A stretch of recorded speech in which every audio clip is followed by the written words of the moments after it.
ಎದೆಯಲ್ಲಿ ಶ್ರೀ ರಾಮನ ಭಕ್ತಿ. ಶ್ರೀ ಗುರು ಬಸವಲಿಂಗಾಯ ನಮಃ. ಶ್ರೀ ಗುರು ಬಸವಲಿಂಗಾಯ ನಮಃ.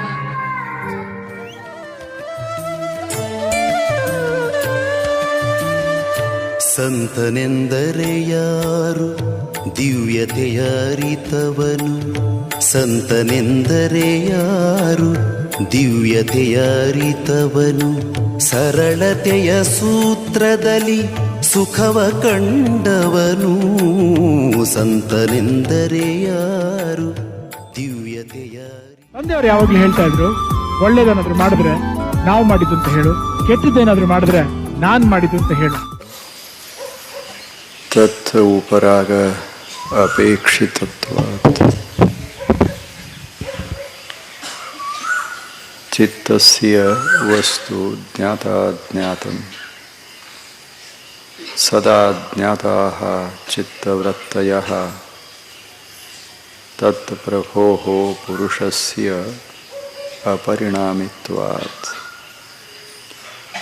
ನ ತತ್ ಸ್ವಾಭಾಸಂ ದೃಶ್ಯತ್ವಾತ್ ಏಕಸಮಯೇ ಚ ಉಭಯ ಅನವಧಾರಣಂ. ಪಾತಂಜಲ ಯೋಗಸೂತ್ರ 17, 18, 19 ಮಾತುಗಳು.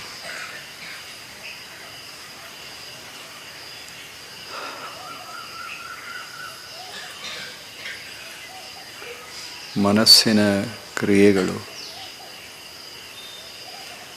ಬದುಕಿನ ಆಧಾರ. ಆ ಕ್ರಿಯೆಗಳು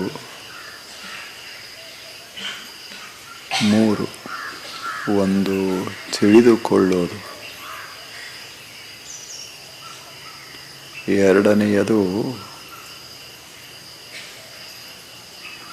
ಇಚ್ಛಿಸೋದು,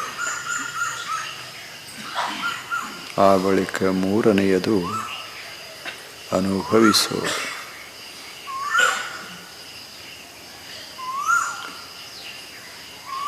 ಈ 3 ಕ್ರಿಯೆಗಳ ಮೇಲೆ ಮನುಷ್ಯನ ಜೀವನ ಅವಲಂಬಿಸಿದೆ. ಬದುಕಿನ ಮೌಲ್ಯ ಕಟ್ಟೋದು ಈ 3 ಕ್ರಿಯೆಗಳಿಂದ. ಒಂದು ಕಡೆ ತಿಳಿದುಕೊಳ್ಳೋದು ಜ್ಞಾನ, ಎರಡನೆಯದು ಬಯಕೆಗಳು, ಮೂರನೆಯದು ಭಾವನೆಗಳು. 3 ಬಹಳ ಅವಶ್ಯ. ಒಂದು ಮನೆ ಹೆಂಗೆ ಒಂದು ಫೌಂಡೇಶನದ ಮೇಲೆ ನಿಲ್ತದೆ, ಆಗ ನಮ್ಮ ಬದುಕು ನಿಂತಿರುವುದೇ ಈ 3 ಕಾರ್ಯಗಳ ಮೇಲೆ.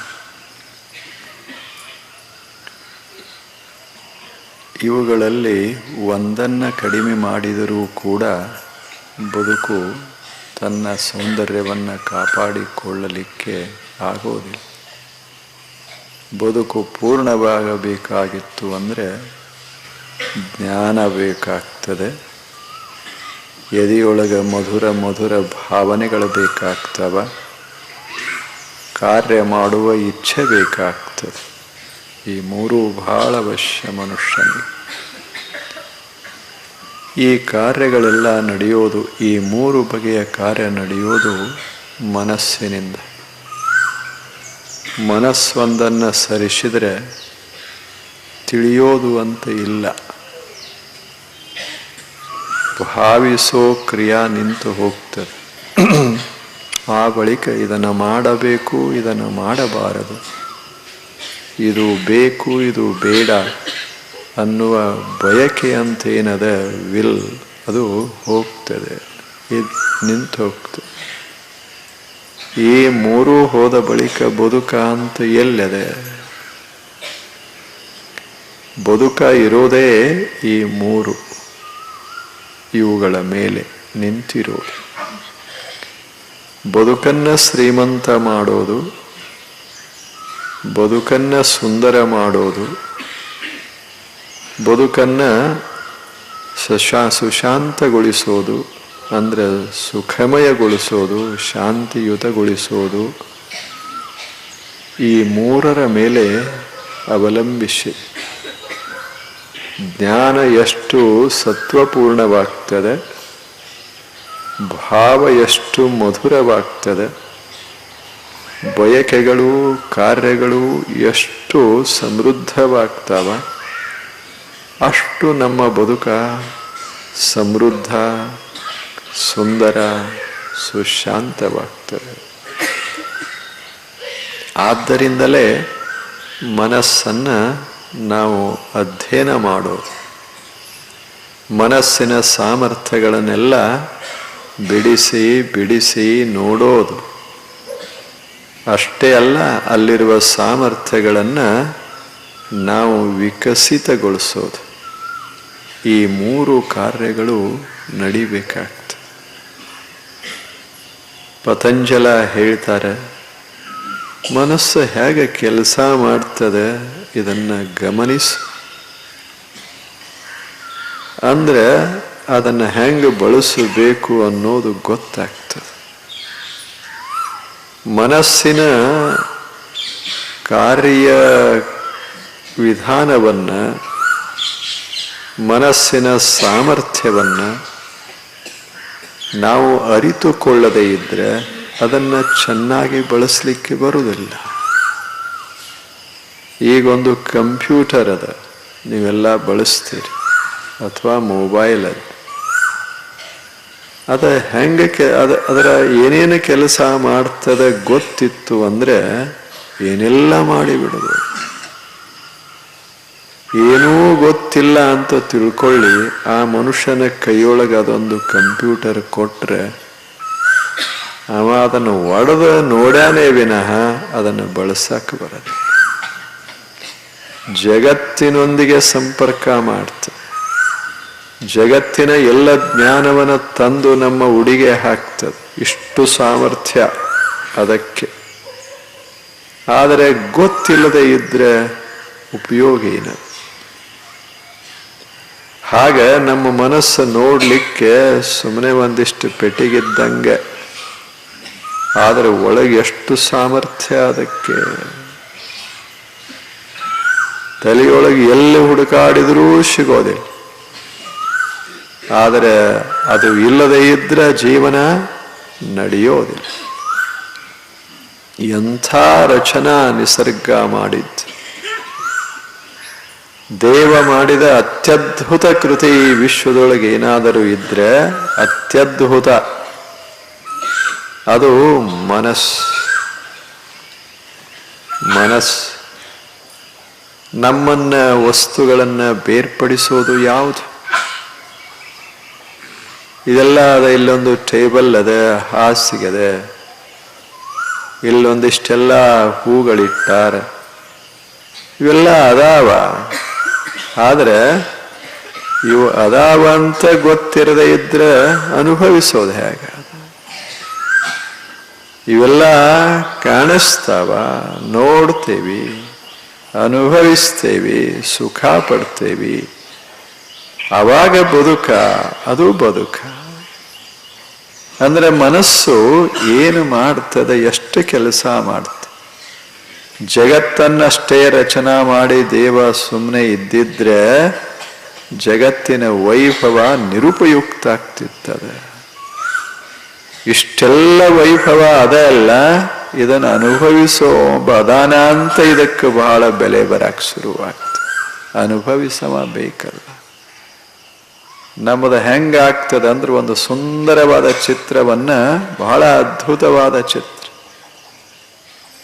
ರವಿವರ್ಮನಂಥವರು ಬರೆದಾರ.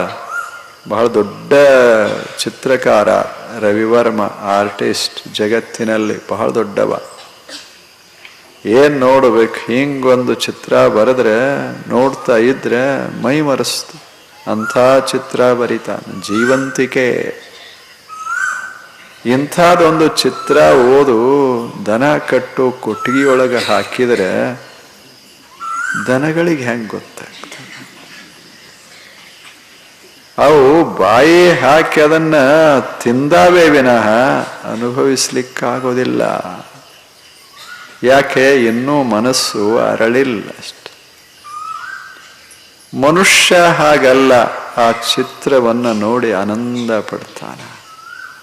ಚಿತ್ರ ತಿನ್ನಕಲ್ಲ, ಚಿತ್ರ ಹರಿದ ಹಾಕಲ್ಲ, ಚಿತ್ರ ತುಳಿಯೋದಕ್ಕಲ್ಲ, ಚಿತ್ರ ಅನುಭವಿಸೋದಕ್ಕೆ. ಇದಕ್ಕೊಂದು ಸುಸಂಸ್ಕೃತ ಮನಸ್ಸು ಬೇಕಾಗ್ತದೆ. ಹಾಗೆ ಇದೊಂದು ಸುಂದರವಾದಂಥ ಚಿತ್ರ, ದೇವ ಬರೆದ ಚಿತ್ರ ಈ ಜಗತ್ತೆಲ್ಲ. ಇದು ಜೀವಂತ ಚಿತ್ರ, ಪ್ರತ್ಯಕ್ಷ ವಸ್ತುಗಳ ಚಿತ್ರ. ಇದು ಚಿತ್ರದಲ್ಲಿ ಎರಡೇ ಮುಖ ಇರ್ತವೆ, ಅಗಲ ಉದ್ದ. ಇದು ತ್ರಿಮುಖ, 3 ಡಿಮೆನ್ಷನಲ್, 3 ಮುಖ. ಎಷ್ಟು ಅದ್ಭುತದ ಇದೆಲ್ಲ! ಇದೆಲ್ಲ ಭಗವಂತ ಬರೆಯುವಂಥ ಸುಂದರ ಚಿತ್ರ ಇದೆ. ಮೈಕೆಲ್ ಆಂಜಲೋ ಅಂತ ಒಬ್ಬ ಆಗಿ ಹೋದ ಇಟಾಲಿ ದೇಶದೊಳಗೆ. ಇಟಾಲಿ ದೇಶ ಶ್ರೀಮಂತ ಆದದ್ದೇ ಮೈಕೆಲ್ ಆಂಜಲೋವಿನಿಂದ. ಒಬ್ಬ ಮನುಷ್ಯ ಏನು ಕಲ್ಲೊಳಗೆ ಕೆತ್ತಾನ, ಏನು ಮಾಡಿ ಆ ಚಿತ್ರಗಳನ್ನೇ ಅಂಥವು ಬರದಾನ ಮೈಕೆಲ್ ಆಂಜಲೋ ಬಣ್ಣದಾಗ. ಅದನ್ನು ನೋಡಿ ನೋಡಿ ನೋಡಿ ನೋಡಿ ಇಟಾಲಿ ದೇಶದ ಆ ಜನ ಶ್ರೀಮಂತರಾದ್ರು. ಜಗತ್ತೆಲ್ಲ ಅಲ್ಲಿ ಹೋಯಿತು, ಇನ್ನೂ ಹೋಗ್ತದೆ. ಅವರಿಗೆ ಬರುವ ಅನ್ನ ಎಲ್ಲ, ಇಟಾಲಿಯವರಿಗೆ ಬರುವ ಅನ್ನ ಈ ಚಿತ್ರಗಳಿಂದ. ಅಷ್ಟು ಸುಂದರ ಚಿತ್ರ ಬರದಾನ. ಆತ ಹೇಳ್ತಾನೆ, ನಾನ್ಯಾವ ಚಿತ್ರಕಾರ, ನಾನ್ಯಾವ ಶಿಲ್ಪಿ, ನಾನು ಸುಮ್ಮನೆ ನಕಲು ಮಾಡ್ತಾ ಇದ್ದೇನೆ ಈ ಜಗತ್ತೆಂದು. ನಿಜವಾದ ಚಿತ್ರಕಾರ, ನಿಜವಾದ ಶಿಲ್ಪಿ ಇಲ್ಲಿ ಹೊರಗದಾನ. ಮೈಕೆಲ್ ಆಂಜಲೋ ಅವನ ಚಿತ್ರಗಳನ್ನು ಜಗತ್ತು ನೋಡ್ಲಿಕ್ಕೆ ಬರ್ತಿತ್ತು. ಅವ ಸಾಗರದ ದಂಡಿಯೊಳಗೆ ಕೂತುಕೊಂಡು ದೇವರು ಬರೆಯುವ ಚಿತ್ರಗಳನ್ನು ನೋಡ್ತಾ ಇದ್ದ. ಅವನಿಗೆ ಗೆಳೆಯರು ಹೇಳ್ತಾರೆ, ನಿನ್ನ ಚಿತ್ರ ನೋಡಾಕ ಜಗತ್ತಿನವರೇ ಬರ್ತಾರೆ, ನೀನು ಅವುಗಳನ್ನು ಬಿಟ್ಟು ಹೊರಗೆ ಕೂತಿಯಲ್ಲ. ಅವಾಗ ಅವ ಹೇಳ್ತಾನೆ, ಜಗತ್ತಿನ ಚಿತ್ರಕಾರ ಒಬ್ಬದಾನ, ಅವನ್ನ ನೋಡಿ ಆನಂದ ಪಡವ ನಾವೊಬ್ಬನೇ. ನೀವು ನನ್ನ ಚಿತ್ರ, ನಕಲಿ ಚಿತ್ರ, ಪ್ರತಿಬಿಂಬಗಳಷ್ಟೆ. ಚಲೋ ಮಾತು ಹೇಳ್ತ. ಇಂಥ ಜಗತ್ತನ್ನ ನೋಡ್ಲಿಕ್ಕೆ ಕಲಿತ್ರೆ ಕ್ಷಣ ಕ್ಷಣ ನಮ್ಮ ಜೀವನ ಸೌಂದರ್ಯದಿಂದ ತುಂಬಬಹುದು. ಒಂದು ಚಿತ್ರದ ಬೆಲೆ $1,00,000 ಅಷ್ಟು ಬೆಲೆ. ಇಲ್ಲಿ ಪ್ರತಿ ಕ್ಷಣಕ್ಕೆ ಲಕ್ಷ ಲಕ್ಷ ಚಿತ್ರಗಳು ಮೂಡ್ತಾನೆ ಅದಾವ. ಅದನ್ನು ನೋಡುವ ಕಣ್ಣಿತ್ತು ಅಂದ್ರೆ ನಮ್ಮಷ್ಟು ಸಿರಿವಂತರು ಯಾರು ಸಿರಿವಂತ? ಒಂದು ಸುಮ್ಮನೆ ಲತೆ, ಒಂದು ಸಣ್ಣದೊಂದು ವೃಕ್ಷ, ಆಕಾಶದಲ್ಲಿ ತೇಲೋ ಒಂದಿಷ್ಟು ಮೇಘ, ಕಪ್ಪು ಮೇಘಗಳ ಕೆಳಗೆ ಒಂದು ಬಿಳಿಯ ಹಾರುವ ಹಕ್ಕಿ. ನೋಡಿ ಹುಚ್ಚಾದ ಕಾಳಿದಾಸ್. ಏನು ಕಾಣಬೇಕೋ ಎಲ್ಲವನ್ನ ಕಂಡ. ನೋಡೋ ತ್ರಾಣ ಇತ್ತು ಮನಸ್ಸಿಗೆ ಅಂದ್ರೆ ಈ ಜಗತ್ತು ಬಡುವಲ್ಲ, ಈ ಜಗತ್ತು ಅತ್ಯದ್ಭುತ. ಪ್ರತಿಯೊಬ್ಬ ಮನುಷ್ಯ ಶ್ರೀಮಂತ. ನಮ್ಮ ಚಿತ್ರಗಳು ಬರೇ ಕಾಣ್ತಾವ, ಭಗವಂತ ಬರದ ಚಿತ್ರಗಳು ಶಬ್ದ ಮಾಡ್ತಾವ, ಹಾಡ್ತಾವ, ಕುಣಿತಾವ, ಬೆಳೀತಾವ, ನಲಿತಾವ, ಏನೆಲ್ಲ ಮಾಡ್ತಾವ. ಇಂಥ ಅದ್ಭುತ ಚಿತ್ರಗಳನ್ನು ಬರೆದಂಥ ದೇವ ಅದನ್ನು ಅನುಭವಿಸಲಿ ಅಂತ ಒಂದು ಮನಸ್ಸನ್ನ ಕೊಟ್ಟು ಮನುಷ್ಯನ ಕಳಿಸಿದ ಈ ಜಗತ್ತಿಗೆ. ನಾವೆಲ್ಲ ಅಂಥ ಚಿತ್ರ ನೋಡುವ ಭಾಗ್ಯ